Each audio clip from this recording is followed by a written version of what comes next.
पावसा पयलीं बंद खडींच्या वाठारांनी सुरक्षेची खबरदारी घेतली नात जाल्यार पावसात अनर्थ घडूं येता म्हूण राज्य प्रदूषण नियंत्रण मंडळाचो इन्स्पेक्शन रिपोर्ट म्हणटा। रिपोर्ट निकतोच सरकारा मेरेन पावलो। पावस सुरू जाल्या उपरांतूय सरकारान कांय लिजांच्या नेमान इन्स्पेक्शन करून पावसात उदकाची पातळी मर्यादे भितर आसा काय ना ताची खात्री करची पडटली। मंडळान 88 लिजांचें इन्स्पेक्शन केलां। मंडळाच्या रिपोर्टा प्रमाण 88तल्या 80 लीज वाठारांतले बंद खडींचेर पावसा पयलीं सुरक्षेचे उपाय जाय। 55 लिजांच्या वाठारांनी चडशे उपाय केल्ले आसात। फक्त थंय उदक न्हिस्तुपाची वेवस्था जाग्यार घालूंक जाय।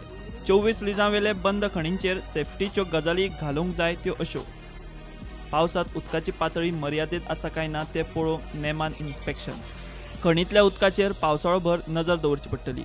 उदकाची पातळी मर्यादीत दवरूंक उदकाचें नेमान पंपिंग। मायनिंग कंपन्यांच्या कचेरी कुशीक आशिल्ल्या मिनाचेर ताडपत्री घालप। खणी वेल्यान चिखल व्हांवन येवचो ना हाची खबरदारी घेवप। 8 मायनिंग लिजांक खबरदारीचे उपाय घेवपाची खंय गरज ना। ती लिजां 2012 सावन बंद आसात। प्रदूषण नियंत्रण मंडळ आतां हो रिपोर्ट खण खात्याक दितलो। ज्यो गजाली सांगल्यात त्यो जाग्यार पडल्यो काय ना त्यो पळोवन आनी ना जाल्यार त्यो करून घेवपाची जबाबदारी मंडळान खात्याचेर दिल्या। खणीचेर पावसा पयलीं ही सेफ्टी वेवस्था जाग्यार घालूंक गोंयचे मीन निर्गतदार संघटनेन गोंय सरकाराक परवानगेक पत्र बरयलां। प्रुडंटा खातीर सिनियर रिपोर्टर महेश घाडी।